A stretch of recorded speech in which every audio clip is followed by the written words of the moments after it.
일정한 조건, 이를테면 가장 대표적으로는 이 부분에 합당한 요건이 성립이 되면 이 잔여지가 추가로 매수될 수 있는 여지가 생기게 됩니다. 안녕하세요. 저는 장동훈 변호사입니다.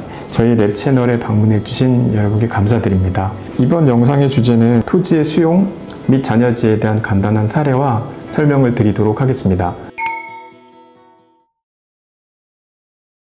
블로그에 소개한 사건에 대해서 간단히 요약해 주시면 감사하겠습니다.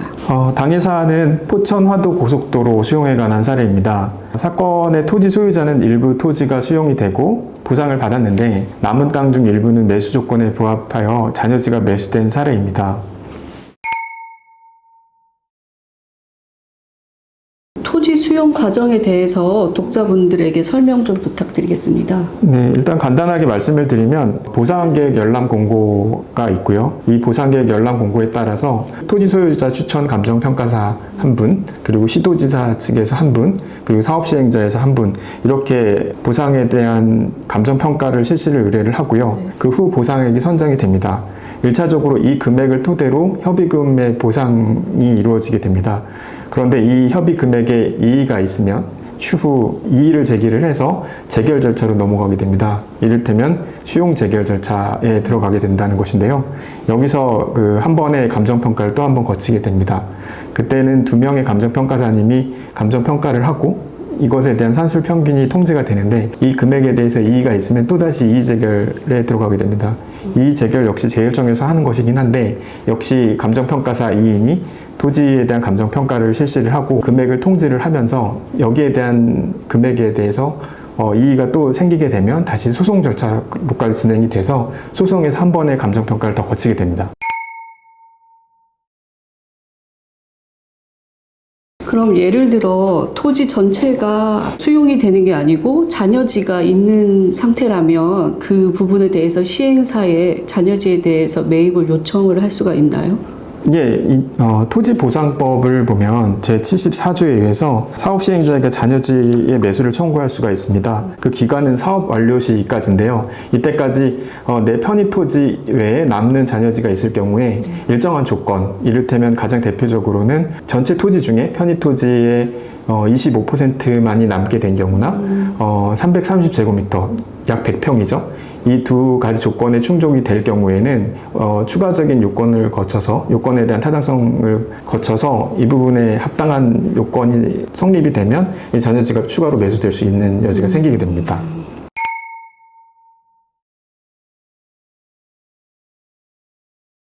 블로그 사례처럼 토지가 일부 수용되고 남은 토지가 있게 되면 그 땅이 쓸모없는 땅이 되잖아요. 그럼 네네. 소유주 입장에서는 굉장히 억울할 것 같은데 네네.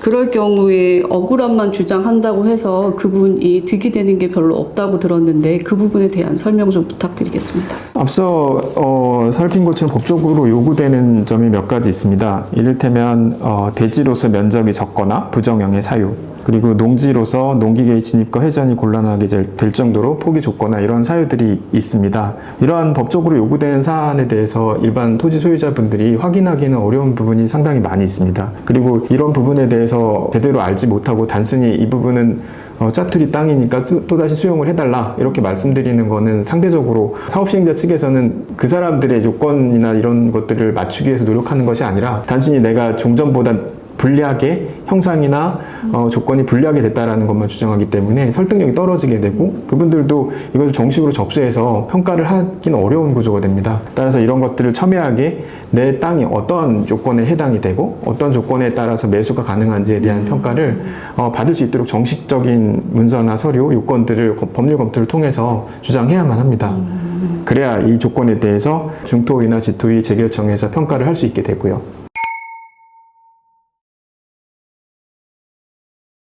그럼 말씀하신 것처럼 잔여지 매수가 불가능한 사례를 말씀해 주셨잖아요. 그런 사례를 몇 가지 더 알려주시고 또 수용이 가능한 그런 사례에 대해서도 소개 부탁드립니다. 말씀하신 것처럼 제일 중요한 점은 각각의 요건에 맞춰서 수용이 될 수 있는 요건이 무엇인지, 그리고 만약에 안 되면 왜 안 되는 것인지에 대한 평가를 해야 되는데요.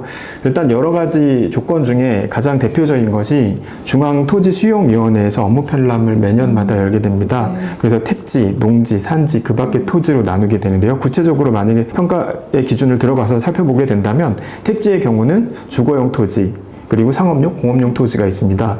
그 외의 토지들은 농지, 산지, 그 밖의 토지로서 좀 전에 말씀드린 것처럼 330제곱미터, 100평이죠. 100평 기준으로 이하로 편입 토지가 남게 되는 경우를 말하게 되고요. 그것과 잔여지 비율이 전체 편입되는 토지 중에 남는 토지가 25% 이하로 할 경우에 이런 기준을 집어넣어서 평가를 하게 됩니다. 이런 잔여지 수용 및 가치 하락 손실 보상에 관한 참고 기준을 일단 충족을 해야 되고요. 좀 전에 말씀드렸던 사례에서 편입되는 필지 중에 잔여지 비율이 150제곱미터였던 상황이었습니다. 그리고 전체 남은 잔여지 비율이 총 필지 중에 남은 잔여지의 비율이 25% 이하여야 이 조건에 충족되는 최소 요건인데, 여기에서 이제 150제곱미터보다 적은 필지였고, 당연히 그 전체 필지 중에는 25% 미만이었습니다. 그래서 여기에 대해서는 잔여지로 수용될 수 있는 기본적인 요건이 충족됐기 때문에 결국 수용이 돼서 매수에 대한 협의 보상금을 받게 되었습니다. 추후 편입이 잔여지로서 평가된 이후에도 역시 편입 토지로서 간주가 돼서 추후 증액 보상의 대상이 되기도 합니다. 네. 블로그와 유사한 사례를 경험하고 있는 독자분에게 전하고 싶은 말씀이 있으시면 한마디 부탁드립니다. 만약 자신의 땅이 수용이 되고 그리고 남은 땅에 맹지만 남게 돼서 사실상 이 활용을 할 수 없게 되는 경우가 상당히 많은데요. 어떻게 보면 이 편입하는 수용의 절차 과정에서 이 부분은 상당히 필연적일 수밖에 없습니다. 사업 시행자가 전체 토지를 내 토지에 맞게 전부 수용하는 것이 아니라 자신들이 고속도로면 고속도로, 철도면 철도, 이런 부분들을 자기에 맞는 설계 도면을 가지고 그 부분만 수용을 하기 때문에 짜투리 땅이 생길 수밖에 없는데, 이런 부분에 대해서는 쓸모가 없는 부분에 대해서 매수 요건이, 그리고 매수 조건이, 그리고 각각의 절차가 어떻게 해당되는지를 면밀하게 검토를 해야 되는데, 이런 부분들을 저희 법무법인이나 저에게 이제 설명을 요청을 하시면 저희가 언제든지 이 요건에 대해서 검토를 하고 잔여지 매수의 요건이 해당되는지, 그리고 잔여지로서 매수될 수 있는지 없는지에 대해서 평가해 드릴 수 있습니다. 네, 감사합니다. 네. 오늘은 잔여지 매수 조건에 대해서 간단하게 설명을 드렸습니다. 추후에는 이 잔여지 매수뿐만 아니라 예비적으로 통상 잔여지 가치 하락에 대한 부분까지 검토를 하게 됩니다. 이 두 부분은 동시에 이루어지는 것인데, 추후 회차에서는 이 잔여지 매수에 대한 요건과 그 사례들을 설명드리도록 하겠습니다. 감사합니다.